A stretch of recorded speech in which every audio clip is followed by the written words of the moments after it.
The snow had been falling for 11 days. Beatrice Voss stood in the doorway of a structure she had built with her own hands and looked out at a world that had gone entirely white. The wind moved across the Virginia highlands in long, low sweeps, picking up the surface snow and driving it sideways across the clearing, erasing the tree line, erasing the fence posts, erasing everything that wasn't directly in front of her face. She was 64 years old. Her hands gripping the door frame on both sides were the hands of a woman who had spent the last 19 months lifting things she had no business lifting. The knuckles were swollen in the cold. Two fingers on her right hand had a permanent curve to them now from gripping a pickaxe handle through a Virginia summer. The skin across her palms was hard and ridged, nothing like the hands she had brought to this place in June of the previous year. She did not look at her hands. She looked at the clearing. Behind her, the corridor stretched 25 feet from the cabin's back door to the root cellar hatch, a covered walkway of oak timber and patchwork canvas that should not by any reasonable measure have been standing. It had survived a May storm that took a full-grown pine down across her fence line. It had survived October sleet that glazed every surface on the ridge in an inch of ice. It was surviving this, whatever this was, the worst winter anyone in Denton Hollow could remember in 50 years. The canvas roof was shedding snow the way Silas had always said it would. She thought about that. She thought about Silas often these days in a way she had not allowed herself to think about him when he was alive. Movement at the edge of the clearing, a shape in the white, a figure moving slowly, struggling through drifts that came up to her waist. A woman, and in the woman's arms, wrapped in a blanket that had seen too many winters, a child.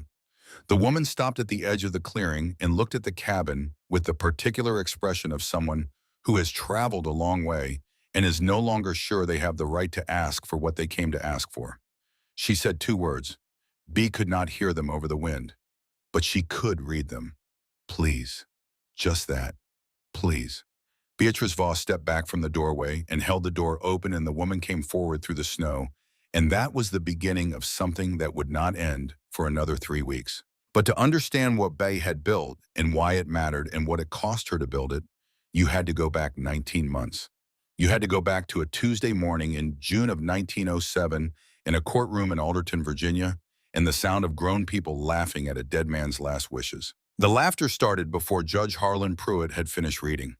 It began at the back of the room where the farmers and the shopkeepers sat, and it moved forward in a wave the way laughter does when it finds something that confirms what people already believed. By the time the judge reached the end of the document, the sound had filled the courtroom completely, the full, unself-conscious laughter of people who had been waiting years for exactly this moment. Bee stood at the front of the room in a dress that belonged to her neighbor's daughter, and shoes that were half a size too small. She was 63 years old, and she had buried her husband 3 years ago in the spring, and she had not slept the night before, and now she stood in a borrowed dress and listened to the whole of Alderton laugh at Silas Voss one final time.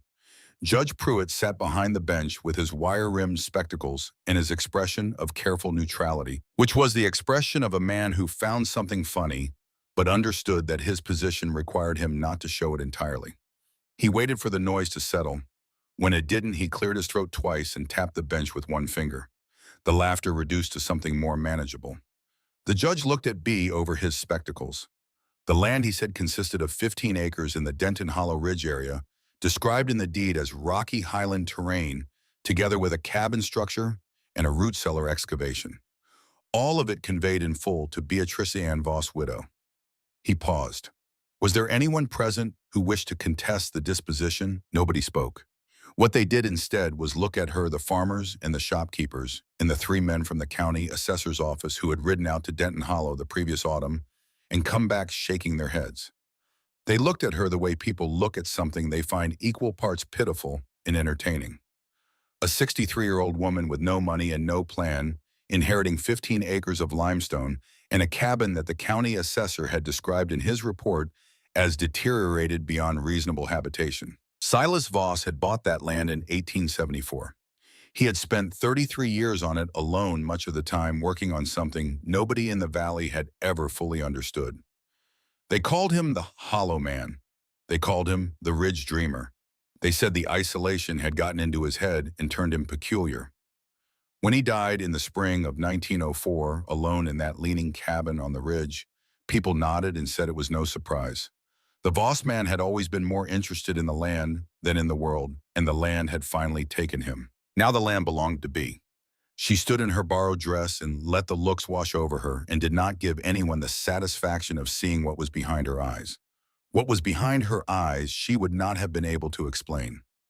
Not grief, she had done her grieving for Silas in the years before he died, in the long way a marriage grieves itself when two people love each other but cannot find a common language for it. Not anger, she had moved past anger sometime in the second year after the funeral when anger stopped being useful and became simply heavy. What was behind her eyes was something closer to calculation, the particular arithmetic of a woman who has just been handed the last option available to her and is trying to determine whether it is actually an option at all or simply the appearance of one. She was 63 years old. She had $12 in a handkerchief in her coat pocket. Her son, who was a decent man and genuinely sorry, had a house with 3 rooms and 4 children and a wife who was already stretched beyond what she could carry. Her sister had not answered the last 2 letters. The boarding house in Alderton cost $4 a month, and she had enough for 3 months, and then she did not know what came after 3 months. Silas's land was the arithmetic.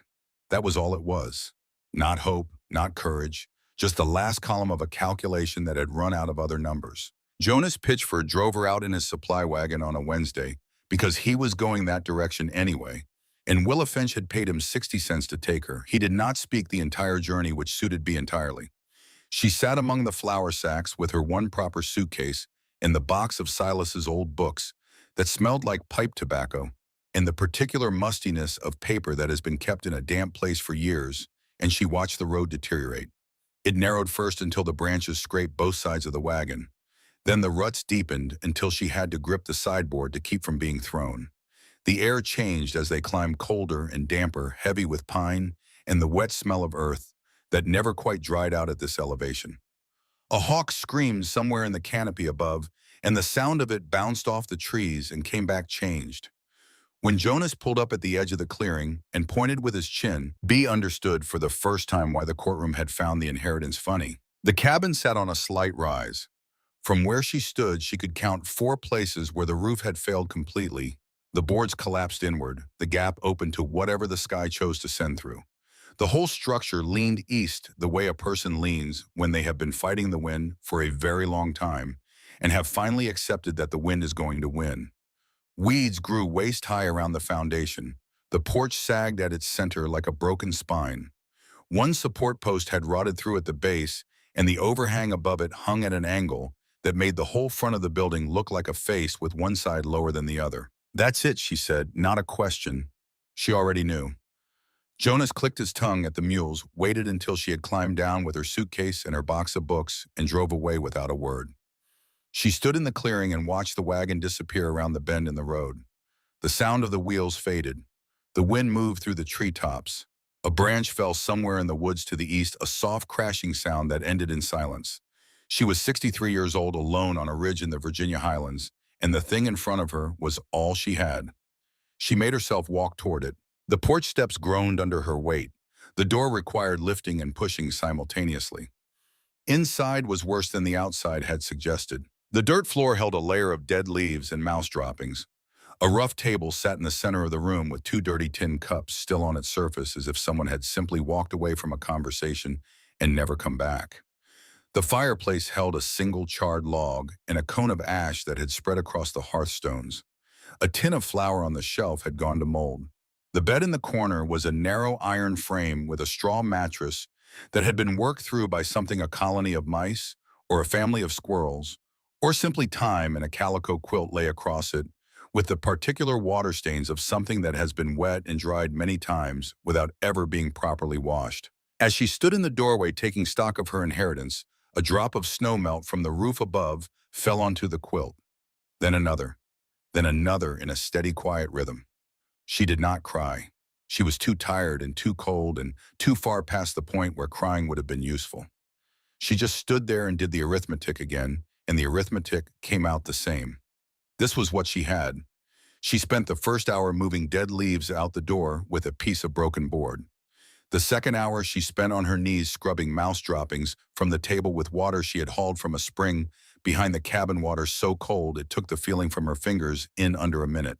By the time the light started to thin toward evening, she had cleared enough space on the bed to sit without touching anything she preferred not to touch. She had no food. The firewood she could find was rotten.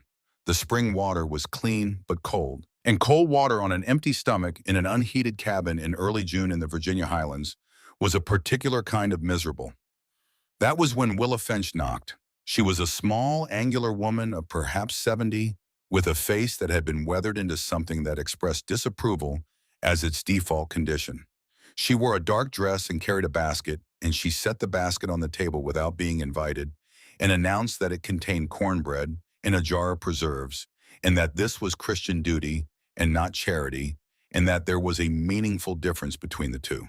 She looked around the cabin with the comprehensive assessment of someone who had seen it before. She said Silas Voss was a decent man and a bad farmer and a fool of the first order. She said this land had driven him strange, the way this particular ridge drove men strange when they stayed on it long enough without results to show.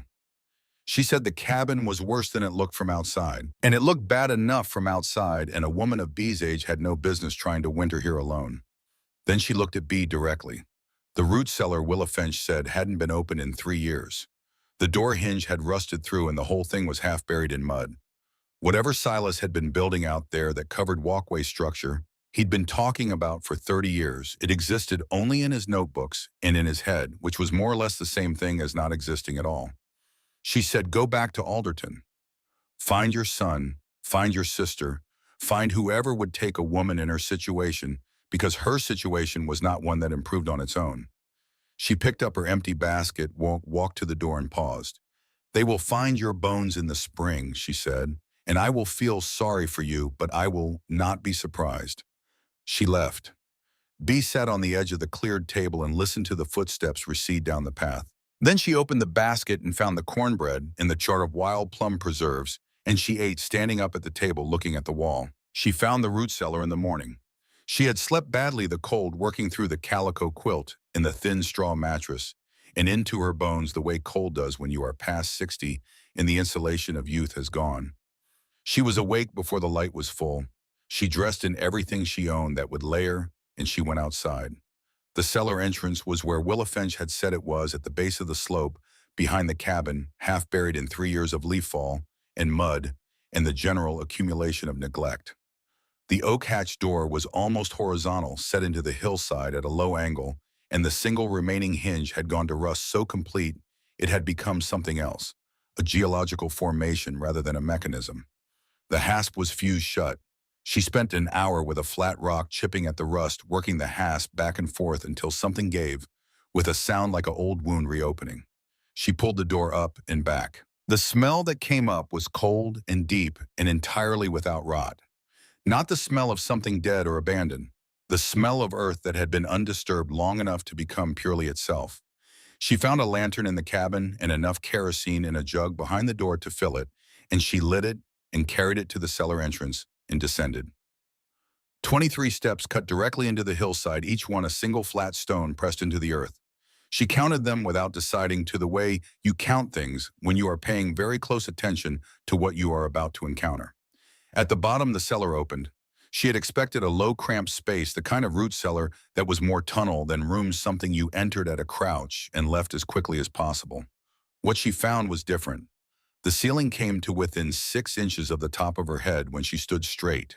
The chamber extended perhaps 20 feet to either side and 30 feet deep into the hillside. The walls were stone and packed earth, and the floor was flat and dry. And it was warm, not warm the way a heated room is warm, but noticeably, unmistakably, significantly warmer than the June morning outside, warmer than the cabin above, warmer than anything she had expected to find this far underground. She held her hand against the nearest wall and felt what her hand found there. Heat, faint, patient, entirely steady. The deep warmth of earth that has been accumulating the sun's energy for 10,000 years and holds it down in the dark where weather cannot reach it. She stood there with her hand flat against the stone wall for a long time. Along the far wall, she found what she had not known to look for. 27 pieces of oak timber, each one roughly 8 feet long and 4 inches square, cut and planed and stacked in careful order, elevated off the floor on flat stones to keep the moisture away from the wood. They had been there for years. The canvas that had wrapped them had deteriorated to fragments, but the wood itself was solid, properly cured, no warp, no rot. Silas had cut and prepared the framing lumber for the quarter. He had carried it down here and stored it, waiting until he had everything else he needed to begin. He had not lived long enough to begin. She was still standing at the wall of stacked lumber, calculating weights and distances in a way she had never calculated anything before, when her boot came down on a stone that moved. It was a flat piece of limestone, perhaps a foot square, set into the floor near the base of the lumber stack. Every other stone on the floor was packed solid, fixed by decades of weight and damp. This one shifted when she pressed it, a slight but unmistakable rocking motion. She knelt, got her fingers around the edge, lifted. Beneath the stone was a hollow in the earth, roughly 2 feet deep, lined with flat rocks around its walls. Inside the hollow were 5 leather-bound notebooks wrapped in oilcloth that had been wrapped in turn in a length of canvas, the layers kept mostly intact. Beside the notebooks, sealed carefully in a separate piece of oilcloth, was a single envelope. Her name was written on the front in Silas's handwriting. Not Beatrice, not Mrs. Voss, just B. She sat down on the cold floor with the lantern beside her. She looked at the envelope for a long time before she opened it. The letter was 2 pages, both sides written in the careful handwriting of a man who had thought about every word before committing it to paper. He did not begin with an apology. He did not begin with explanation. He began the way Silas had always begun things, with the fact of what was true. B, he wrote, I know you have never believed in what I was doing out here. I know you thought I had lost my sense of proportion, and I know there were times when you were ashamed of how people talked about me, and I want you to know that I understood that even when it hurt. I understood it because you were not wrong to want a husband who made sense to the world. I was not always able to be that husband.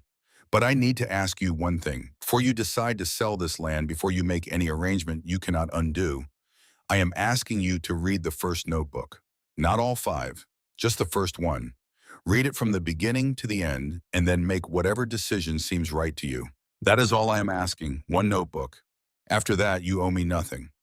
She read the letter twice. Then she folded it carefully and put it back in the oilcloth. She gathered all 5 notebooks and carried them up the 23 steps and across the clearing to the cabin. The June evening came on slowly, the way evenings do in the Virginia Highlands, the light lasting longer than you expect it to. She lit the candle stub she found in a drawer, wrapped herself in the calico quilt despite its water stains, and opened the first notebook. The handwriting was the same careful script as the letter, and she recognized it the way you recognize a voice you have not heard in years. The same hand that had written grocery lists on the back of seed catalogs. The same hand that had signed the land deed in 1874. The same hand that had once, a long time before things became what they became, written her a letter that she had kept in a box under her bed for 20 years before she lost it in one of the moves. The first entry was dated June of 1874. He had bought the land on a Tuesday. He had walked every acre in the first week, counting his steps, recording what he found. The soil composition, the rock formations, the angle of the slope, the elevation, the way the wind moved across the ridge at different times of day and in different seasons, which he had observed by returning to the same spots over many months before he wrote anything down. He was not, she understood within the first 20 pages, a man who wrote things down carelessly. The root cellar had been excavated in the autumn of 1876. 2 years of planning before he broke ground.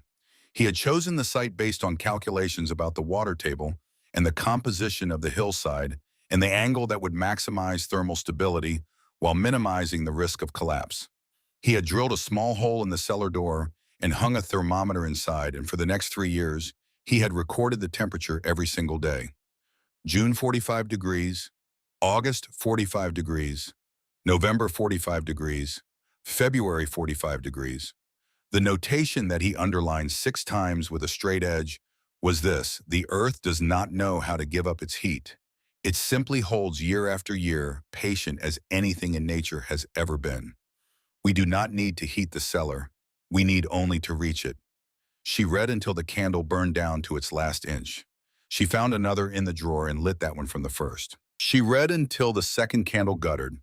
In the dark, she sat with the closed notebook pressed against the front of her coat and listened to the night sounds of the ridge, the wind in the pines, something moving in the brush to the east, something small and unhurried. The creek at the base of the hollow, barely audible at this distance, but present a continuous sound underneath all the other sounds. She thought about what she had read, 33 years of observation, 33 years of measurements and calculations and failures and adjustments and more measurements. Not the ravings of a man who had lost his reason, the systematic record of a man who had understood something that no one else in the valley had bothered to understand, and who had spent 3 decades trying to build a practical application for that understanding. The corridor, a covered walkway properly framed and insulated connecting the cabin to the cellar entrance. A structure that would make the cellar accessible regardless of what winter delivered. A bridge between the warmth underground and the people who needed it above. He had the design. He had the lumber cut and stored. He had 33 years of data that said it would work. He had simply run out of time before he could put it together. She sat in the dark for a long time. Then she said out loud to no one, to the dark cabin, and the calico quilt, and the notebook in her hands, and the man who was 3 years in the ground on the other side of the clearing. "All right, Silas, show me how." In the morning, she went back down to the cellar. She stood at the lumber stack and ran her hand along the top piece of oak, feeling the grain, feeling the weight of it, feeling what 33 years of patient preparation felt like in physical terms. 8 feet long, 4 inches square, dry and solid and ready. She picked up one end of the top piece and felt how heavy it was. Her hands ached already. Her back was not what it had been at 40 or 50 or even 60. She was 63 years old, and she had not done significant physical labor in years, and every joint in her body had an opinion about the oak timber in her hands. She set the timber down. She picked it up again.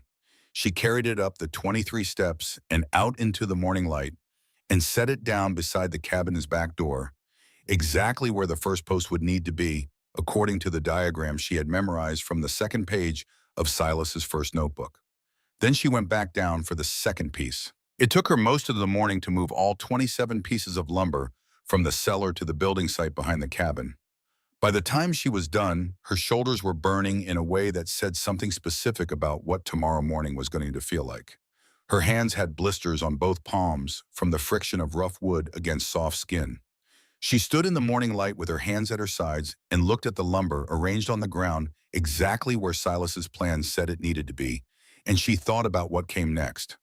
12 post holes, 4 feet deep each below the frost line, because Silas's notebook was explicit about what happened to posts that didn't go below the frost line in a Virginia Highland winter. She did not own a pickaxe. She walked the 2 miles to Willa Finch's farm, which was the closest neighbor, and knocked on the door. Willa Finch opened it and looked at her without expression. "I need to borrow a pickaxe," Bee said, "and a hammer, and whatever nails you can spare. I will return them when I am finished." Willa Finch looked at her for a long moment. She said, "I will lend you the tools in exchange for cleaning out the chicken coop, which needed doing since last autumn," and she had not gotten to it. Bee cleaned the chicken coop. It took most of the afternoon. When she left with the pickaxe over one shoulder and the hammer and a coffee tin of nails in her other hand, Willa Finch watched her go from the doorway with an expression that contained something Bee could not quite name. Not pity, not quite respect. Something in between. Something that said, "I have seen this before. I have seen people decide things on this ridge. I have seen how it ends." Bee walked back up the path toward the cabin as the light went gold through the trees, the pickaxe on her shoulder, the borrowed tools in her hand. 12 post holes, 4 feet deep, beginning in the morning. She was 63 years old and her hands already hurt, and the summer was not going to last forever.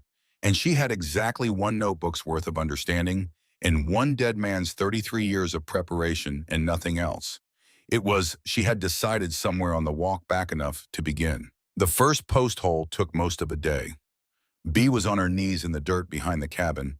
At first light, the pickaxe raised over her right shoulder, and she brought it down into the Virginia clay with everything she had. The blade went in 2 inches. She worked it loose and raised it again. 2 more inches. The clay here was dense and cold, packed by decades of frost and thaw into something that was less like soil and more like compressed time, layer after layer of seasons pressed together until they had become almost stone. By mid-morning, she had gone down 18 inches. She stopped and stretched her back, both hands pressing against the base of her spine, and looked up at the sky through the tree canopy. The light was moving. The summer was moving. She had 12 holes to dig before she could set a single post, and the first hole was not yet half done, and her hands were already communicating things to her that she did not want to hear. She had found in Silas's notebook a diagram she had studied until she could close her eyes and see it clearly. 12 posts, each one set 4 feet into the earth, forming 2 parallel rows that ran from the cabin's back door to the cellar hatch. The posts would carry the cross beams.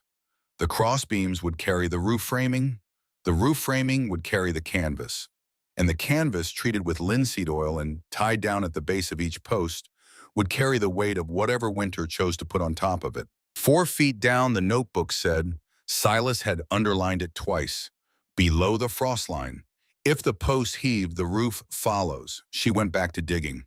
By the time the light went low through the trees, she had 1 post hole at 4 feet and hands that were blistered through in both palms, the skin broken and weeping in 3 places.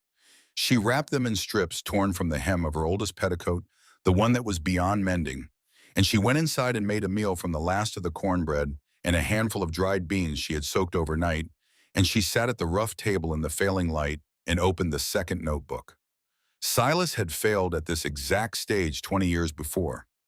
He had dug the first 3 post holes in the summer of 1887, he wrote, and then a drought had arrived, and the well had dropped, and the garden had needed everything she had, and by the time the drought broke, it was September and too close to frost to set posts safely. And so he had waited until the following year. The following year, his back had gone out in April and kept him from heavy work until June, and by June, the garden always something. He did not write this with self-pity. He wrote it the way a man writes a field report, noting the obstacle and the outcome and what he had understood from it. But between the lines of careful notation, between the measurements and the dates, B heard something she recognized. The specific exhaustion of a person who has been working towards something for so long that the working has become indistinguishable from the thing itself, where you could no longer tell whether you believed in the destination or simply in the motion. She closed the notebook. In the morning, she went back to digging. The second hole went faster, the third faster still. Her hands had formed something in the first week that was neither quite blister nor quite callous, a transitional hardness that hurt differently than the original skin, had hurt deeper and more structural, the pain of the body reorganizing itself around the demands being placed on it. By the end of the second week, the skin across her palms had gone yellow and hard in the places where the pickaxe handle rested, and her grip had changed, the fingers finding the wood with a familiarity they had not possessed before. She ate what the press gave her: wild ramps in the low spots near the creek, a handful of early service berries, dandelion greens boiled with a small piece of salt pork she had bought in Alderton before she left, rationing it to a sliver per pot. She was losing weight she could not afford to lose, and she knew it, and she ate anyway, because the alternative was not eating, and not eating was not an option while there were post holes to dig. On the 12th day, Willa Finch appeared at the edge of the clearing. She stood there without calling out, watching B work the 4th post hole with the unhurried attention of someone who has come to see something specific and intends to see all of it. When B straightened and looked at her, Willa held up a cloth-covered bowl without expression. She crossed the clearing, set the bowl on the porch step, and turned to leave. "Chicken soup," she said, without looking back. The hen was old and not laying. She did not wait for thanks. She walked back down the path and disappeared around the bend, and B sat on the porch step and ate the soup directly from the bowl with a piece of hard cornbread she had been saving, and it was the best thing she had tasted since she arrived on the ridge. She did not understand Willa Finch, and she was not sure she needed to. By the end of July, she had all 12 holes at depth. She set the posts herself one at a time, tamping the earth back around each base in careful layers, the way Silas's notebook described using a heavy river stone she had dragged up from the creek bed to tamp each layer down before adding the next. The work was slower than digging. It required precision that the digging had not required. The post had to be plumb, had to be exactly vertical in both planes, and checking it meant stepping back and sighting along it, and then adjusting and checking again, a process that took as long as an hour for a single post when the ground was uneven beneath it. She made mistakes. She reset 2 posts after deciding they were not quite right, pulling them back out of the ground she had just packed and starting over because Silas's notebook was clear about what a post that was half a degree off would do to the roof load by the time winter came. She did not resent the extra work. She was beyond resentment by then. She was simply a person doing a specific thing, and the thing required what it required. By the end of July, she had all 12 posts standing, and the ridge line of the structure was visible for the first time, the 2 parallel rows of oak rising from the cleared ground behind the cabin, forming the shape of what would eventually be a roofed corridor. She stood back and looked at it from the cabin doorway. It was not much. It was 12 posts in the ground, nothing more. But they were straight, and they were solid, and they were hers. And she had put them there with hands that had never done this kind of work before, and a body that had spent the first 63 years of its life doing entirely different things. She went inside and opened the third notebook and read until the light was gone. The storm arrived on the second day of August without meaningful warning. She woke to the sound of it, a pressure change that had worked its way into her sleep and converted itself to urgency before she was fully conscious. By the time she was on her feet and at the door, the sky to the west was the color of a wound, deep purple and green at the horizon, the clouds rolling against each other with a violence that had no place in an early August morning. She got the cabin door secured. She brought in everything she had left outside. She stood at the window and watched the sky move and thought about the posts. The wind hit at mid-morning.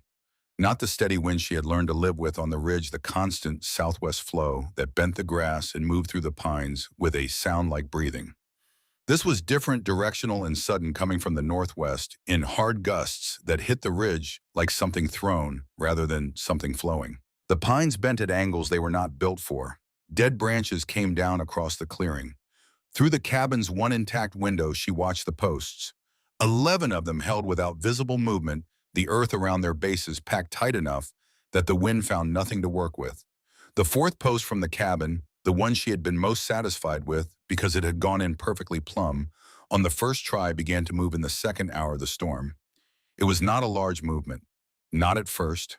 A slight oscillation at the top, barely visible, a trembling that could have been the light playing tricks through the rain-streaked window glass. She pressed her face to the glass and watched it. The oscillation became a lean. The lean became a progressive failure. The break happened about 3 feet from the top, where a flaw in the wood that she had not detected when she selected the post had been waiting for exactly the right combination of force and leverage. The upper section went sideways in a single motion, not falling but flying, caught by the wind, and carried 5 feet across the clearing before it came to rest in the wet grass. She stood at the window and looked at the gap in the row of posts where post number 4 had been. The rain came harder. The remaining post stood. She went to the bed and sat down on the edge of it, and she put her hands on her knees and she looked at the floor. One post. She had lost 1 post out of 12, and she could not replace it because the lumber Silas had left in the cellar was accounted for down to the last piece, and buying new timber meant a trip to Alderton and money she did not have, and time she could not spare, with August already started and autumn coming behind it, at the speed it always came in the Virginia Highlands, faster than you expected, and less forgiving than you remembered. She sat there for a while with the storm outside and the silence inside, which was not really silence, but the sound of everything she had built in the last 2 months being reduced in value by a single piece of oak with a flaw she should have found. She reached for the nearest notebook without deciding to. It happened the way some things happen when you are not actively in charge of yourself, the hand finding what the mind needs before the mind has formed the thought. The page she opened to was dated August of 1892. Silas would have been somewhere around 60, then older than she was now, still working the ridge, still building towards something the valley had long since stopped expecting him to finish. His handwriting on this page was different from the careful notation of the earlier entries. Faster, less controlled at the edges. Lost the north wall today, he had written. The storm took it clean. I have been sitting here for an hour trying to decide what this means. Marion thinks it is God telling me to stop. Maybe it is. But I have been thinking about signs, and here is what I believe. The wind taking down my wall is not God telling me to quit. It is God asking me a question. What are you going to do next? That is the only question worth answering. Everything else is just weather. She read the passage twice. Then she closed the notebook, set it on the table, and went to the door. The storm was still going. The rain was coming sideways across the clearing, and the wind was cold despite the August date, and everything outside was wet and gray and moving. She looked at the gap where post number 4 had been. Then she looked at the lean-to structure on the east side of the cabin, the small shed Silas had used for storing tools which she had been using for the same purpose. The shed had a single support post at its outer corner, a piece of oak roughly the right dimensions set into the ground, but not carrying significant load because the shed roof was light and narrow. She could pull that post. It would leave the shed roof unsupported on one corner, but the shed roof was not critical. The corridor was critical. She went back to work in the rain. Emmett Greer came on an afternoon in the middle of August, on a day when the air smelled like autumn for the first time, that particular sharpness that arrives in the Virginia highlands without announcement and means that September is serious about coming. She heard the walking stick before she saw him, a steady tap on the path, irregular enough to indicate a limp, and then the man himself came into the clearing from the south path, not the road path, the one that came up from the creek hollow where the old Greer farm sat in the bottomland. He was 79 years old and looked every year of it, stooped forward at the shoulders in the way of men whose backs have made a separate peace with gravity. His beard had gone entirely white. His hands on the walking stick were enlarged at the knuckles in the way of hands that had done hard work for a long time and then stopped being able to do it and had not accepted this gracefully. He wore a faded work shirt and trousers held by rope, and he moved across the clearing with the deliberate economy of someone who has learned that each step is a negotiation. He did not call out. He came to the edge of the building site and looked at the posts and the cross beams she had been fitting for the last week, and he looked at them for a long time without saying anything. Then he raised his walking stick and pointed to the third cross beam from the cellar end. That one, he said, is bearing wrong. She looked at where he was pointing. The weight is distributed to the outside of the post cap instead of the center. He spoke without looking at her, still examining the structure. Come February, it will shift. When it shifts, it will take the two adjacent beams with it. She looked at the beam. She could see now that he had named it exactly what he meant. The slight irregularity in how the beam sat in the post cap, the weight going to the wrong edge by perhaps 3/4 of an inch. 3/4 of an inch, that would become 2 inches under a snow load. 2 inches, that would become a collapse. She looked at the man who had found this in 30 seconds of looking. Who are you? She said. Emmett Greer. He finally looked at her pale blue eyes that had faded at the edges but not in the center. I knew your husband. We worked together some back before his back gave out. She had never heard Silas mention an Emmett Greer. He built things, Emmett said. He built things, and he talked about this corridor for 15 years before I stopped listening, and another 10 years after that. He paused. I came to see if you were actually building it. She waited. The eastern post second from the cabin, he said, pointing again. It's leaning a 1/4 inch toward the cellar. That's not much now. She said it will be an inch by December. He looked at her. It will be an inch by December, she said. I read the notebooks. Something shifted in Emmett Greer's face. Not surprise exactly. More like confirmation of a thing he had been uncertain about and was now certain of. He walked to the nearest stump at the edge of the clearing, moving carefully over the uneven ground, and he sat down with the deliberate relief of a man who has been standing longer than he should have been. Show me, he said, what you've got. She showed him everything. The posts spacing the crossbeam, notching the canvas attachment system she had planned, the drainage she had cut along the base of the corridor to keep rainwater from undermining the post footings. She showed him Silas's diagram from the notebook, the cross-section showing the roof angle and the canvas pitch. Emmett listened without interrupting. He asked 2 questions, both of them technical, both of them pointing to the same thing: the weakest load-bearing junction in the design, the place where the roof framing met the wall posts in bad weather. Your husband understood the theory, Emmett said when she finished. He was right about the thermal mass, right about the corridor concept, right about the canvas treatment. He looked at the structure. He wasn't a builder, though, not by trade. There are things here a builder would have done differently. He picked up a stick from the ground and drew in the dirt. The junction she had been worrying about, sketched from the outside, and then from above, the load paths visible in the drawing in a way they had not been visible to her before. Iron brackets, he said. Old barn hardware if you can find it. Set at this angle. He drew the angle. You carry the load down through the post instead of across the beam joint. The joint becomes a connection instead of a support. He looked up. Can you drive nails? I've been driving nails for 2 months, she said. He almost smiled. I can't do much physical work, he said. My back has been finished since winter before last, and this, he tapped his chest with 2 fingers, doesn't work the way it should. But I can tell you where every nail needs to go and why. I can tell you which wood to trust and which to be suspicious of. He paused. I can teach you what 40 years of building taught me. He looked at the corridor post standing in the August afternoon. Silas talked about this for 20 years, he said. I should have listened sooner.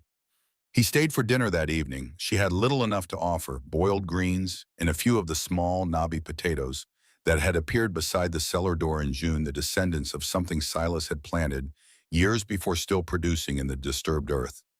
Emmett ate like a man who had not had company at a meal in a long time, which she suspected was true.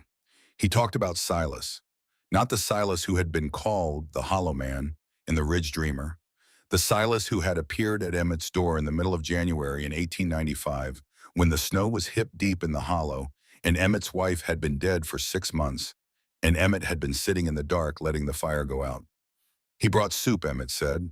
A whole pot of it carried 2 miles through the snow. And then he sat down at my table and started talking about the root cellar, about the thermal mass, about this corridor he'd been planning since 1880. He talked for 3 hours without stopping. I was so irritated by the time he left that I went to his place the next day just to argue with him. He looked at his bowl. We were friends for 9 years after that, until his back made the walking too difficult. He said it simply, without sentimentality, the way men of his generation spoke about things that had mattered. Silas didn't come to save you, B said. No, Emmett looked at the table. He came because he needed someone to talk to about the corridor. He paused, but it came to the same thing. She sat with that for a moment. He wasn't just building a walkway, she said. Emmett looked up. He was never just building a walkway, Emmett said. September came in with color and cold, the maples on the south-facing slopes going first orange and red against the still green pine. The cross beams were up by the second week of September, the corrected junction at each post, carrying the low load, the way Emmett had drawn it in the dirt. The iron brackets salvaged from the collapsed shed behind his farm, bent back to true with a hammer and reset in the new positions. B had walked the 2 miles to his place 3 times to collect hardware and advice, and each time she came back, she understood more of what she was building. The canvas was the problem she had been circling since June. Proper sailcloth cost more money than she had ever held at one time. A single bolt of the treated canvas that Silas's notebook called for would run to $1.50 per yard at the dry goods store in Alderton. And she needed at least 40 yards, and 40 times $1.50 was a number that might as well have been written in a foreign language. Roscoe Briggs kept his dry goods store on the main street of Alderton, and he had been in the courtroom on the Tuesday in June when Judge Pruitt read the will, and he had been among the ones who laughed. She went to see him on a Thursday in mid-September carrying a basket of potatoes from the volunteer plants beside the cellar door, 10 pounds of small, clean, firm potatoes that she had washed and sorted by size. She set the basket on his counter. He looked at the potatoes and then at her. His expression said several things without saying any of them aloud. I need flour sacks, she said. The large ones. As many as you'll give me for the potatoes. He picked up one of the potatoes and turned it in his hands. It was a good potato. She had made sure of that. Where'd you grow these, he said. On the ridge. He set the potato down. He looked at her with the expression of a man who was revising a calculation he thought he had completed. He gave her 6 sacks. It wasn't enough. She needed 15 at minimum 20 to do the job properly, and 6 sacks was barely a start. But it was a start. She cleaned Willa Finch's chicken coop a second time in exchange for 2 more sacks. She repaired a section of fence for a farmer named Aldous Weir on the road south of Alderton and received 1 sack and a small jar of lard. She found 3 more sacks in the cellar itself, buried under the deteriorated original canvas, musty but intact. She pulled apart 2 worn-out burlap grain sacks she found in the cabin and added the fabric to the total. By the 1st of October, she had enough. She cut the sacks to size on the cabin floor, fitting the pieces to the template she had made from Silas's diagram. She sewed the seams with thread she had unraveled from an old wool shirt, doubled and tripled at the stress points where the canvas would take the most wind load. Then she heated linseed oil in a pot over the cabin fire and applied it with a rag, working it into every inch of the patchwork fabric until the cloth was saturated and dark and translucent at the edges. The smell was terrible. Her eyes watered from across the room. Her hands turned slick and yellow and stayed that way for 3 days. When she stretched the treated canvas over the frame and began tying it down at the base of each post, she found that it held tension the way it was supposed to hold it. Not pretty, not uniform, the patchwork visible in the different weights and weaves of the different fabrics, a dozen shades of off-white and gray and cream, but tight, taut in the way of something that has been properly tensioned, that does not flutter or sag or find places to let the wind through. She tied the last base tie at dusk on the 14th of October. She stood at the cabin door and looked down the length of the corridor. 25 feet of covered walkway timber and patchwork canvas running from where she stood to the cellar hatch at the far end. The interior was dim, but not dark, the treated canvas letting through a diffused light that was gray and even. The air inside was still, no wind. The October evening was moving the treetops at the edge of the clearing, and she could hear it, but inside the corridor, she could not feel it. She walked its length. Her footsteps on the packed earth floor made a contained sound close and clear, the sound of a person walking through a space that had walls and a roof that was separate from the weather. At the cellar end, the temperature dropped noticeably as she neared the hatch door, the cold of the earth coming up to meet the air of the corridor and the corridor holding that meeting containing it. She knelt and opened the cellar hatch. The warmth came up as it always came up, 45 degrees of patient earth warmth, rising into the October air. She took the lantern from the hook beside the hatch and descended. The crates of seeds she had planted 3 weeks before sat along the back wall. 3 wooden boxes salvaged from behind Roscoe Briggs' store filled with dark soil she had carried from the low spot near the spring where the earth was richest. She had planted carrot seed in all 3, purchased with the last 40 cents she had to her name, because Silas's notebook was specific about what thrived in cellar conditions and what did not, and carrots were the first thing on his list. She held the lantern over the nearest crate and leaned in close. She had been down to check every day for 3 weeks, and every day there had been nothing, just dark soil and patience, and she had been telling herself each evening that the conditions were right and the timing was correct, and that Silas's notebook said this was how it worked, and she had no reason to doubt the notebook. On the 24th day she found them, 17 threads of green barely visible in the lantern light, each one a fraction of an inch tall, pressed up through the dark soil with the particular determination of things that have decided to exist despite the available evidence. Carrot sprouts. Underground. In October, when every garden in Denton Hollow had been dead for 3 weeks. She sat back on her heels and looked at them for a long time. They will tell you nothing grows in the cold dark, Silas had written in the 5th notebook in the winter of 1903, 2 years before he died. They never kept a lantern inside. She whispered the words in the cellar light, her voice catching at the last syllable. Then she heard footsteps on the cellar stairs. Ida Marsh came down carefully, holding the wall with one hand. She was a woman of perhaps 45, angular and composed, wearing a traveling coat that had seen considerable use and carrying a leather satchel over one shoulder. She had the particular bearing of someone educated beyond what the valley expected, which in Ida Marsh's case was considerably beyond. She was the school teacher in Alderton. She was also, as B.A. would learn in the next half hour, a correspondent for the Virginia State Agricultural Bulletin, and she had heard about the corridor from Willa Finch, who had apparently described it to 3 different people at the general store with an expression that Ida Marsh could only characterize as reluctant admiration. She stood at the bottom of the cellar stairs and looked at the crates of carrot sprouts in the lantern light, and she was quiet for long enough that B had time to study her face. What Ida Marsh's face showed was not the expression of someone seeing a curiosity. It was the expression of someone seeing a confirmation of something they had been thinking about for a long time.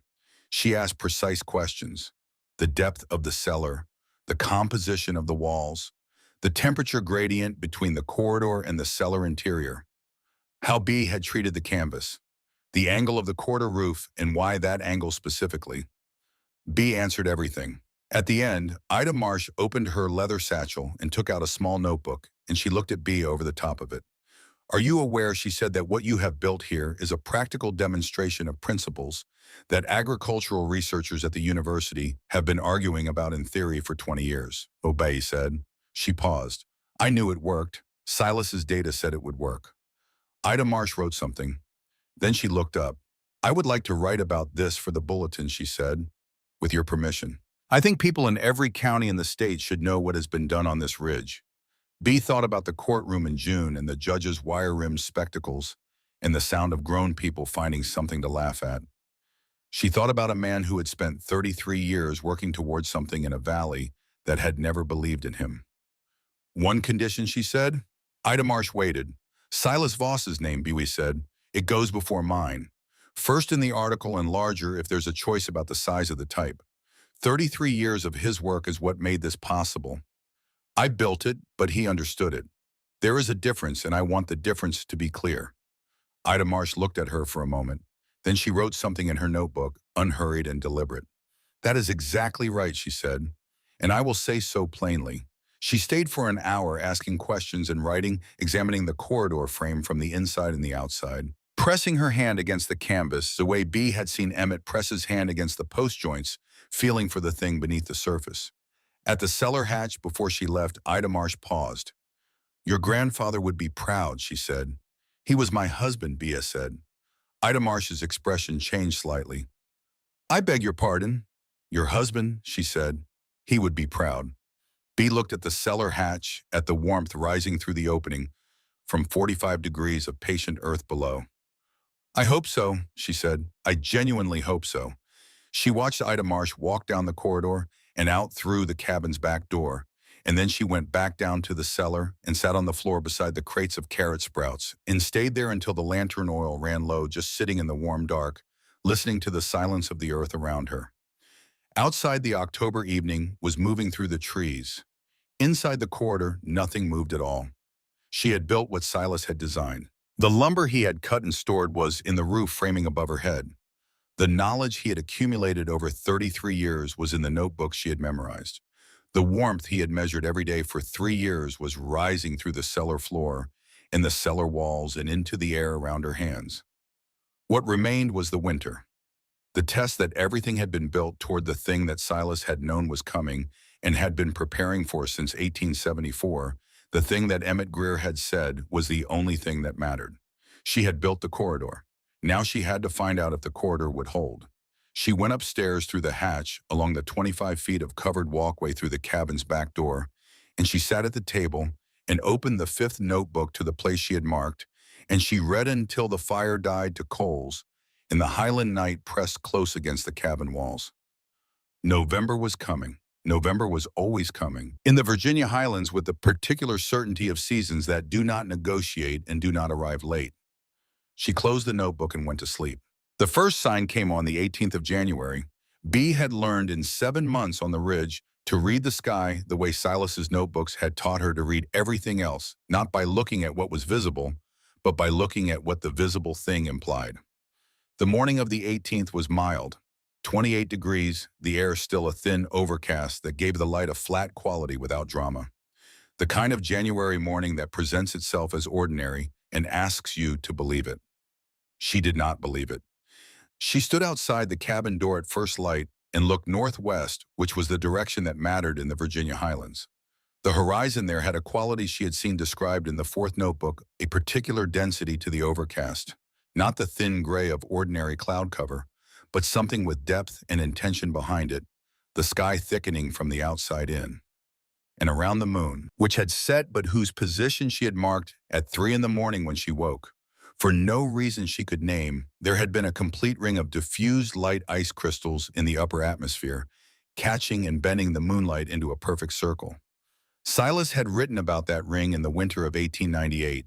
He had devoted 2 pages to it, the atmospheric physics and the folk knowledge, arriving at the same conclusion from different directions. When you see the ring, he wrote, you have perhaps 18 hours. Use them. She used them. She spent the morning carrying water. Every bucket, every pot, every basin she owned filled from the spring and carried inside and set where they would not freeze. The spring itself she covered with the piece of canvas she kept for exactly this purpose, weighted at the edges with stones to slow the surface freezing that would make drawing water impossible in the worst cold. She brought the corridor's canvas ties an extra loop tighter at each post base, working down the line, methodically testing each one with a hard pull before moving to the next. She checked every joint Emmett had shown, her pressing her palm against each iron bracket the way he pressed his palm against things he wanted to understand. She found two ties that had worked slightly loose in the November rains and reset them until the canvas sang under her knuckle when she tapped it. She brought in wood, then more wood, then a quantity of the twisted hay bundles she had been making since October grass from the ridge gathered and twisted into tight cylinders that burned longer and hotter than loose hay, Silas's solution to the fuel problem, in a place where timber was limited and grass was not. Emmett watched all of this from the cabin doorway. He had come down from his place in the hollow 3 days before moving slowly through the January cold with his walking stick in a canvas pack that contained his few necessities. His cough had deepened with the season settling into his chest in a way that was different from the autumn cough lower and wetter, the kind of sound that comes from lungs that have been at this work for nearly 80 years and are beginning to express reservations about continuing. He was too sick to manage the 2 miles back to his farm alone, and they had agreed without discussing it at length because neither of them was inclined to discuss things at length that he would stay. He looked at the sky. This is the one, he said. She did not ask what he meant. She understood what he meant. By noon, the sky to the northwest had begun to move in the way that meant it was serious. Not drifting, not the casual relocation of ordinary weather, but advancing the clouds, building vertically into shapes that had no business forming over flat ground. An anvil formation rising into the upper atmosphere with the purposeful verticality of something that has decided it is done waiting. The south wind, which had been light all morning, died completely at noon. She called inside to Emmett and then went to the lean-to shed and brought the single remaining chicken inside, settling it in a wooden crate near the stove with a handful of cracked corn she had been saving. The cow had died in November, a loss she had not allowed herself to grieve fully because grief cost energy she could not spare. The chicken was what remained, and the chicken was going to survive this winter if she had anything to say about it. At 2 in the afternoon, the temperature had dropped to 18 degrees. At 4, it was snowing. Not the preliminary snow that announces a storm and then pauses while the storm decides what it wants to do.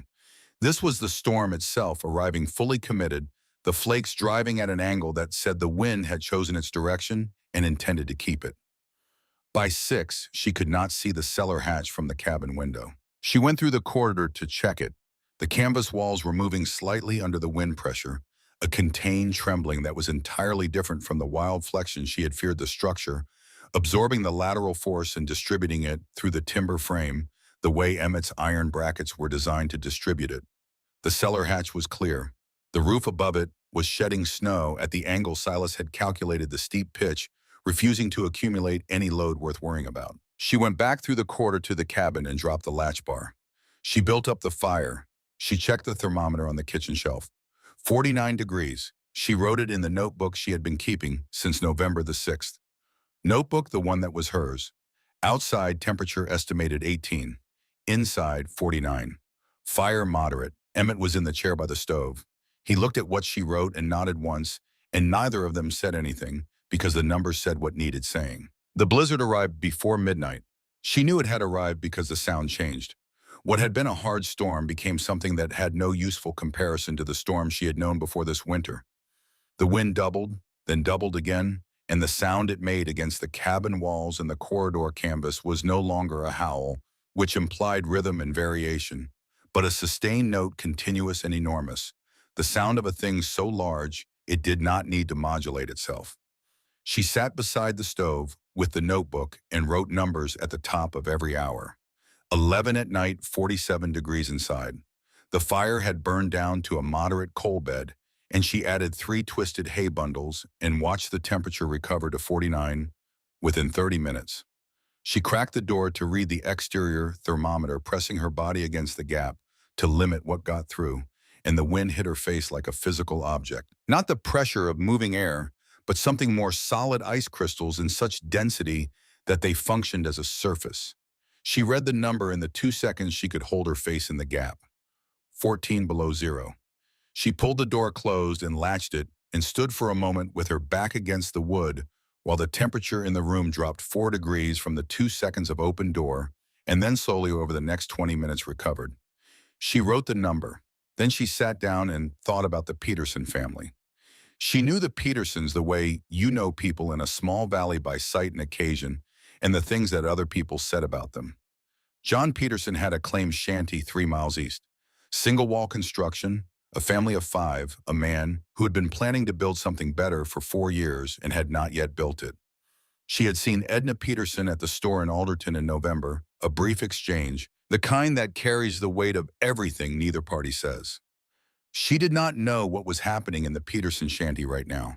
She could not know, and there was nothing she could do about it, and she sat with that knowledge, the way you sit with things that are true and unalterable. She thought about Harold Strand, the bachelor homesteader north of the Hollow, who lived in the old dugout that had belonged to the Erickson family before the Ericksons built the frame house that had not lasted either. Strand had survived 3 Virginia Highland winters in that dugout. A dugout held heat reasonably well. Silas's notebook acknowledged that, but a dugout chimney packed with snow was a different problem. One that had no solution except climbing out into whatever was happening outside and clearing the opening, which in conditions like this was not something a man alone could do safely more than once. She was not in a dugout. She added 2 more hay bundles to the fire and sat back down. Midnight, 47 degrees inside, 31 below zero outside. The walls of the hay bale house that Silas had never built held what they held. The corridor canvas held what it held. The entire structure she had built from a dead man's plans and borrowed tools and patchwork flour sacks was performing in the worst conditions the Virginia Highlands had produced in 50 years, exactly as the 6th notebook's temperature record said it should perform. Emmett was asleep in the chair, his breathing audible in the quiet spaces between gusts, the wet sound of lungs that were doing their work with effort. She watched his chest rise and fall in the firelight and did not disturb him. She opened the 5th notebook to the last entry Silas had written dated November of 1903, 2 years before he died. The handwriting was shakier than the earlier entries, the hand of a man in his 70s who had been out in the cold. Hard night, he had written. The cold gets into the bones and stays. I went down to the cellar this morning and put my hand on the wall, and the stone was warm. 46 degrees, same as yesterday, same as 30 years ago. The earth doesn't know how to give up its warmth. It just holds year after year, patient as anything I have ever known. If the earth can do that, then I suppose I can do it too. She closed the notebook and set it on the table. She thought Silas. The walls are holding, the cellar is holding, 47 degrees inside at 31 below zero, and it is still dropping outside and the corridor has not moved. Can you hear me wherever you are? The thing you spent 33 years trying to build is standing in a blizzard in January, and the snow is sliding off the roof exactly the way you said it would slide. She was not a woman who said things like this aloud. She thought them in the private language of a person who has been alone for a long time and has learned that the most important conversations happen in the interior. She kept writing numbers. By 6 in the morning of January 19th, the exterior temperature had fallen to 38 degrees below zero. She read it through the 2-inch gap in the door with her eyes watering from the wind, and she pulled the door shut and wrote the number down and looked at it for a moment. 38 below. Inside 44 degrees with a fire that was running on coals and 2 hay bundles added in the last hour. The differential was 82 degrees. She had not known when she set the first post in July whether the structure would achieve an 82-degree differential in extreme conditions. Silas's notebook projected it. Emmett had believed it was possible, but projection and possibility were not the same as the number written in her own hand in the 6th notebook at 6 in the morning of January 19th, 1908. Emmett woke as the light was coming gray through the single intact window. He looked at the thermometer on the shelf. He looked at the notebook in her hand. He asked with the directness of a man who has no patience left for preamble what the outside number was. She told him. He was quiet for long enough that she counted the gusts against the cabin wall, 4 of them before he spoke. My house, he said, at its best, insulated in an ordinary winter, loses about a degree an hour with the fire banked. He paused. He looked at the thermometer. This room has lost 3 degrees in 12 hours with the fire running. She said nothing. He looked at the corridor door, the back door of the cabin that led into the covered walkway. Silas was right, Emmett said. He said it the way you say something that cost you something to say. Not because saying it was difficult, but because it was final, because it closed a question that had been open for 20 years. She went through the corridor to harvest. The snow against the corridor walls was piled high enough that the canvas bowed slightly inward on the windward side. But the bowing was within the tolerance the frame had been designed for Emmett's iron brackets, holding the load path true. The cellar hatch was clear. She went down the 23 steps and walked to the crates by lantern light. The carrots had continued growing through November and December, slow and steady in the 45-degree dark, the roots thickening in the loose dark soil until they were proper carrots. Real food, the kind of food that kept. She had harvested carefully, taking from the outer crates first and leaving the third crate to continue growing. Succession planting, the way Silas's notebook described, so that there was always something at each stage of development. She harvested enough for the day and climbed back up. She heard the first one on the 15th day of the storm. She had stopped counting days in the ordinary way by then. She counted them by the harvest record in the 6th notebook. One entry per day, the temperature and the yield and the fuel consumption. The log of a person keeping evidence of something that needed evidencing. The sound was footsteps on the path, not Emmett's footsteps, which she knew by the walking stick's rhythm. These were slower, irregular, the footsteps of someone moving through hip-deep snow without enough strength left to move through it efficiently. She was at the cabin door before the knock came. The woman standing on what had been the porch step was perhaps 35, though the cold and the hunger had done something to her face that made estimating her age difficult. She wore a coat that had been adequate for an ordinary January and was not adequate for this one. In her arms, wrapped in a blanket that had been good quality once and was now principally a memory of good quality, was a child of perhaps 18 months. The woman looked at Bea with the eyes of someone who has spent a long time arriving at a door and is not entirely sure they have the right to knock on it. She said 2 words. Please, just that. Bea stepped back and held the door open. She did not ask the woman's name. She did not ask how she had heard, or how she had managed 3 miles through blizzard drifts, or whether she had eaten anything in the last 2 days. She could see the answers to all of those questions in the woman's face and in the way she moved into the warmth of the cabin and stopped just inside the door as if she did not quite trust the warmth to be real. Bea put water on the stove. She went through the corridor and down the cellar steps and came back with carrots and 2 turnips she had been saving and the last of a small cabbage.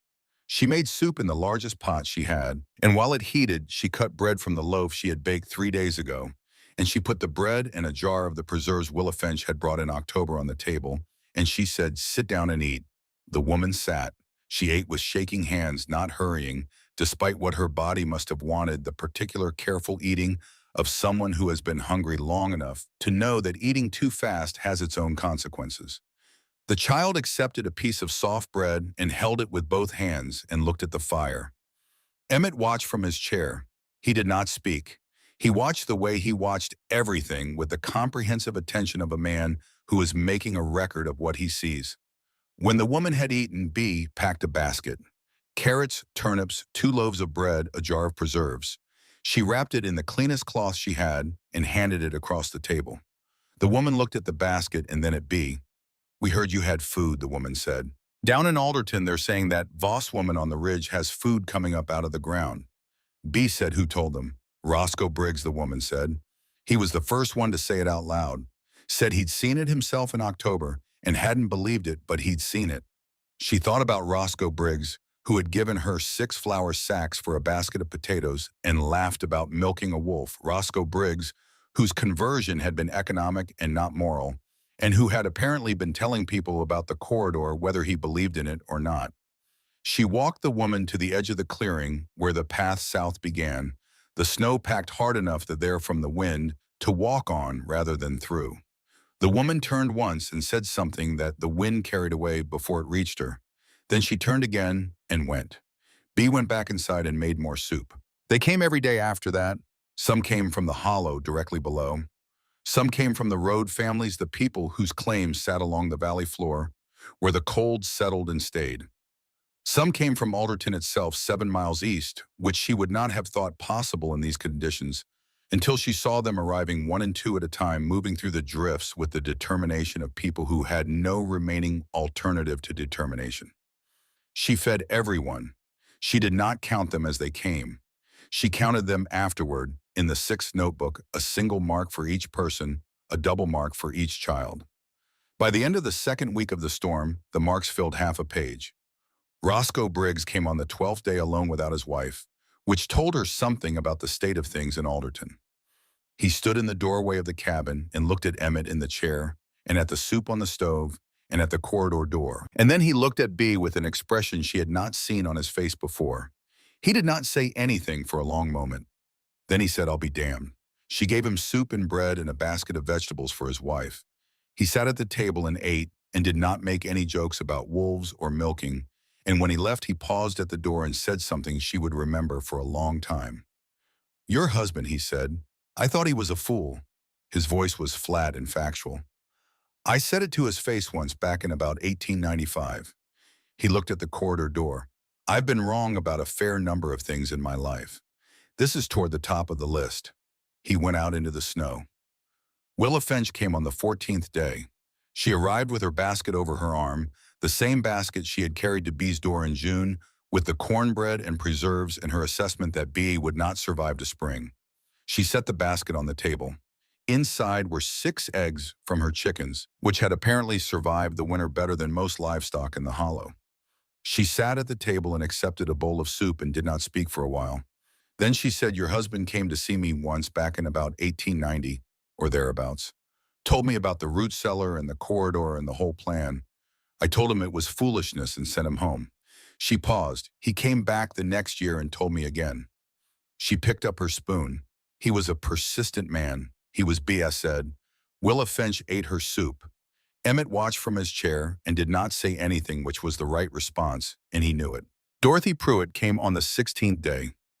Bea saw her from the window before she reached the clearing, recognizable at a distance by her posture, which was the posture of a woman who has spent a lifetime holding herself in a particular way and does not know how to stop, even when the circumstances have removed every reason for it. Dorothy Pruitt was the wife of Judge Harlan Pruitt. She had been in the courtroom on the Tuesday in June when her husband read the will. She had laughed with the others, which Bea knew not because she had seen her specifically, but because Dorothy Pruitt was the kind of woman who set the social temperature of a room, and the room had been warm with laughter, which meant Dorothy Pruitt had laughed. She had told 3 people Bea had heard later through the particular information network of small valley communities that Silas Voss had clearly gone senile before he died, because leaving property to your own wife as if she were a stranger was the act of a man who no longer understood how things worked. She came into the clearing alone. Her husband was not with her. Her coat was good wool, better than anything Bea owned, and it was not enough for a January that had gone to 38 below. She stopped at the edge of the porch. She looked at Bea for a long moment without speaking. Then she said, "I am ashamed to be standing here." She said it quietly without drama. "I am ashamed of what I said about your husband and about you and about this place." She paused. "But my children have not eaten in 2 days, and I cannot afford my pride more than I can afford their hunger." Bea looked at her. There were things she could have said. She had the words for them, had been carrying them since June, since the courtroom, since the sound of laughter bouncing off wooden walls. She had earned the right to say them to this specific woman more than to almost anyone else in the valley. She stepped aside and held the door open. "Come in," she said. "There's soup on the stove." Dorothy Pruitt came inside. She sat in the chair Bea indicated and wrapped her hands around the bowl when it was placed in front of her, and she did not speak again until the bowl was empty. When she was done, she looked up. "I don't know how to thank you," she said. Bea packed a basket, carrots, turnips, bread, preserves. She handed it across the table. "You thank me by telling people what you saw." "Here," she said, "not for my sake." She paused. "Tell them what Silas built. Tell them his name." Dorothy Pruitt nodded. She picked up the basket and stood. At the door she turned, and what was in her face was something Bea recognized, the particular expression of a person who has revised a foundational belief and is still in the early stages of carrying the revision. She went out into the snow without saying anything more. Emmett from his chair watched the door close. He said Silas would have fed her too. "I know," Bea said. That was one of his qualities, Emmett said. He held no accounts. He paused, then coughed into his fist a long, wet sound that settled deep before it resolved. I used to think it was because he didn't notice when people were unkind to him. He shook his head slowly. It wasn't that. He noticed. He just didn't think the unkindness was the most important thing about them. Bea looked at the door where Dorothy Pruitt had gone. No, she said. He didn't. The storm broke on the 3rd of February. She knew it was breaking because the sound changed the way Silas's notebook said it would change, the sustained roar dropping to something that had spaces in it, silences between gusts that grew longer until the silences were the thing and the gusts were the interruption. By mid-morning, she could see the tree line from the window. Emmett was worse. He had been declining since the 20th of January, the cough taking more from him each day, the effort of breathing requiring a concentration that left him less for everything else. He slept most of the day now. He ate when she brought food and drank when she brought water, and spoke only briefly when he spoke at all, saving whatever reserves remained for the things that needed saying. On the evening of the 4th of February, he said, "I want you to know that I was wrong to stop listening to Silas when I did." She was sitting beside his chair. She said, "You listened when it mattered." He shook his head, a small motion that cost him something. "I stopped listening in about 1898 because I was tired of hearing about something that hadn't happened yet." He paused for breath. A man who keeps talking about what he's going to build when he should have built it 20 years ago. That's what I thought. He looked at the corridor door. "I was thinking about the wrong thing." "What were you thinking about?" she said. "Whether he would finish it," Emmett said, "when I should have been thinking about what he understood." He looked at her. He understood the earth. He understood that it holds what it holds regardless of what happens above it. He understood that if you can reach what the earth is holding, you never have to be cold, and you never have to starve, and winter stops being something that kills you. He stopped. He said, "That's not a small thing to understand."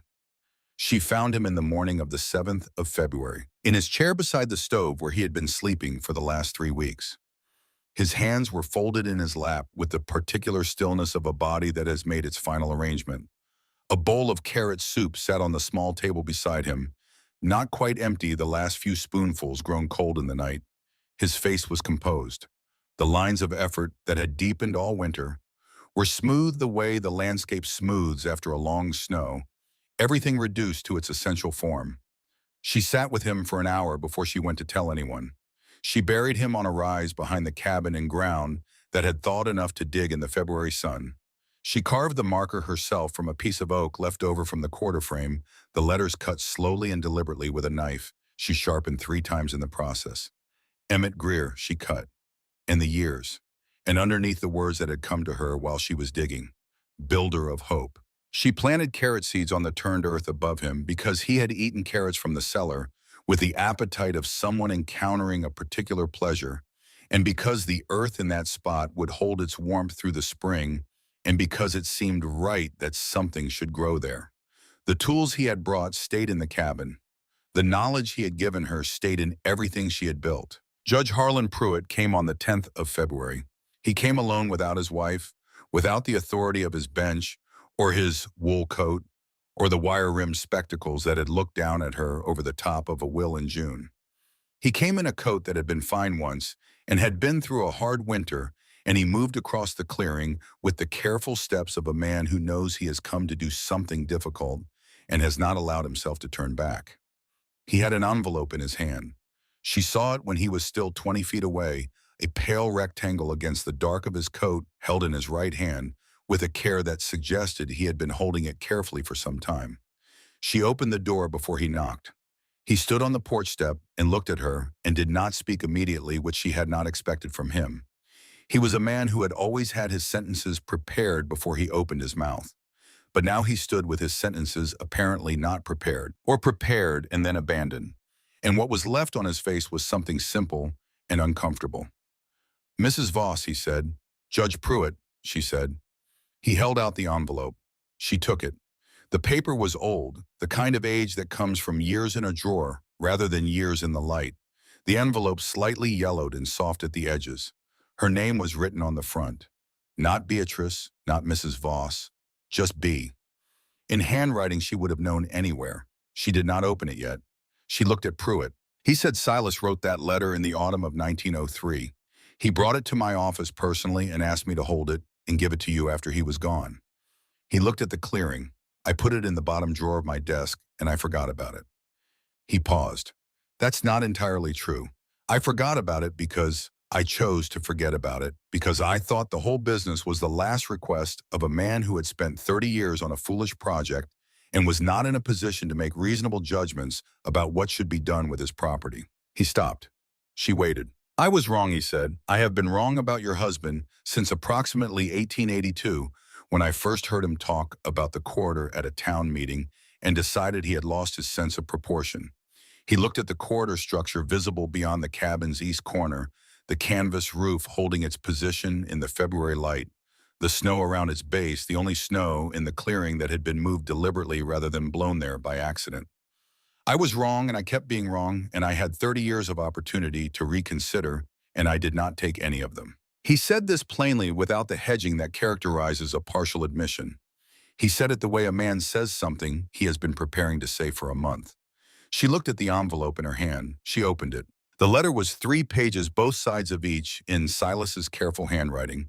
The script still controlled in 1903, though the effort behind the control was visible in how precisely each letter was formed, the handwriting of a man who knew his hands were not what they had been and was compensating. He did not begin with sentiment. He began with facts. He told her about the corridor, not the theory which he had explained many times in many ways over 30 years of explaining it to people who did not believe him. He told her about the results. He told her specifically and with numbers what he had observed in 30 winters of measurement. He told her about the lumber in the cellar cut and stored and ready waiting for someone with the time and the willingness to build what he had designed. He told her that the notebooks contained everything she would need. Then at the bottom of the second page, the handwriting changed slightly. Not in legibility, in quality. As if the mechanical production of letters had shifted into something less controlled and more direct. B, he wrote, I know what you have thought about this project and about me. I am not writing to argue with you. I am writing to tell you that I have put everything I knew and everything I understood into those notebooks, and I have stored the materials you will need, and if you choose to use them, you will find that the corridor works exactly as I have said. It works for 30 years. But I want to tell you something that is not in the notebooks. I built this for the valley. I built it because I understood what 38 below zero does to people in inadequate structures, and I wanted there to be an answer for that. But I also built it because I hoped that one day you would see what I had spent my life trying to build, and you would understand it, and you would know that I was not simply a man who had lost his way. I wanted you to see it. That was always part of what I was building. I love you. That is not in the notebooks either. She stood at the table in the February light and held the letter and did not try to manage what was happening in her face or in her chest because there was no one there to see it except Judge Pruitt. And Judge Pruitt had forfeited his right to her composure when he put this letter in a drawer in 1903. She stood there for a long time. Then she folded the letter carefully along its original lines and put it in the pocket of her coat against her chest, where she would keep it until the coat wore out. She looked at Judge Pruitt. He had the expression of a man waiting to be told what he deserved. I found what I needed, she said. She thought about the notebooks under the stone floor, the lumber stack against the cellar wall, Emmett Greer arriving in August with his walking stick and his 40 years of knowledge. I found it without the letter. She paused. But he deserved better than a drawer, she said. He deserves someone who listened. Judge Pruitt nodded. The nod of a man accepting a judgment that is accurate and fair and does not require elaboration. She looked at the corridor door. Come and see it, she said. She led him through the back of the cabin and into the corridor, and she watched his face as he registered the temperature, the stillness, the quality of the enclosed air. She led him to the cellar hatch and down the 23 steps and held the lantern so he could see the crates along the back wall, the green tops of the carrot plants still growing in February, the turnips in the second crate, the winter lettuce she had added in December that had surprised her by thriving. He stood in the cellar for a long time without speaking. Then he said, how many families? 37, she said, that she had counted in the notebook. And some she had not counted because she had not known they came until she found the evidence of it, the tracks in the snow, at the edge of the clearing, the small offerings left on the porch step, a jar of honey, a folded piece of cloth, a bundle of kindling from someone who had had kindling and nothing else to give. He said, I will tell people what I saw here. She said, tell them Silas Voss designed it. Tell them what 33 years of work looks like when someone finishes it. He looked at the carrot plants in the lantern light. Yes, he said, that is what I will tell them. The spring came the way spring always comes in the Virginia Highlands, apologetically at first, and then with conviction, the snow retreating from the south-facing slopes, while the north-facing hollows held on for another month, as if unwilling to admit that the argument was over. Ida Marsh's article ran in the Virginia State Agricultural Bulletin in March of 1908. Silas Voss's name appeared first in larger type, and the article was titled with a phrase from the fifth notebook that B had given Ida permission to use. Agricultural students came from the university in April to see the corridor, 4 of them carrying notebooks of their own, pressing their palms against the canvas walls and asking precise questions that told her they had read Ida's article carefully and understood what they were looking at. She answered every question. She showed them the notebooks, all 6 of them. Silas's 5 and her own 6th, and she let them read what they wanted to read. She showed them the junction bracing that Emmett had taught her, and she explained why the angle mattered and what it prevented. She showed them the canvas treatment and the base ties and the drainage that kept the post footings dry through wet springs. She charged nothing for any of it. My husband's work, she said when 2 of the students asked why she wasn't licensing the method. He spent 33 years developing it. It belongs to whoever can use it. The corridor grew over the years. By 1912, she had extended it to 40 feet and added a glass section where she had replaced the canvas with salvaged window glass from a collapsed church 3 miles south, the frames reset in the timber at an angle that let in winter light while holding the thermal envelope intact. By 1915, she had a second cellar chamber excavated off the main one, double the growing space with a dedicated area for the winter lettuce that had proved itself through 7 consecutive cold seasons. Roscoe Briggs sent customers to her. He sent them, without being asked, people who came into the store asking about building methods, about winter food storage, about what could actually be done with a root cellar if you connected it properly to the house above. He sent them up the ridge path with directions and a description of what they would find. And his description, she heard later, was straightforward. She built something that works, he told people. Her and her husband between them. Go see it. He never said more than that, but he never said less. Beatrice Voss died in the early morning of a Tuesday in March 1925, in the 81st year of her life, in the 18th year of the corridor's operation. The apple trees she had planted along the south slope of the ridge were just beginning to show the first swelling of buds, the particular moment before bloom, when the tree is making its decision about the season. The air had the smell of Virginia highlands, March mud and pine, and the cold, clean smell of late snow not yet finished, but already losing its conviction. She was found in the garden beside the corridor's south wall, kneeling at the edge of the raised bed she had built in 1910, her hands in the soil reaching toward a carrot sprout that had come up early in the protected warmth of the soil beside the corridor wall. Her granddaughter, who found her, said she looked peaceful, said she was facing the corridor toward the cellar end, said she was smiling. The corridor still stands behind the cabin on the Denton Hollow Ridge. It has been repaired and expanded and repaired again over the decades since Beatrice Voss died. The original oak posts are still in the ground, the same posts she dug the holes for in the Virginia clay with borrowed tools in the summer of 1907. Their base is preserved by the drainage system Emmett drew in the dirt that August afternoon. There is a plaque on the cellar door added in 1935 when the State Historical Society came out to document the structure. Silas Voss, the plaque reads, Beatrice Voss. And below both names, the words Silas wrote in the 5th notebook in the winter of 1903. The words Beatrice whispered to herself in the cellar light on the 24th of October. 1907, when the first carrot sprouts broke through the dark soil and proved that a dead man's 33 years of work had not been wasted, they will tell you nothing grows in the cold dark.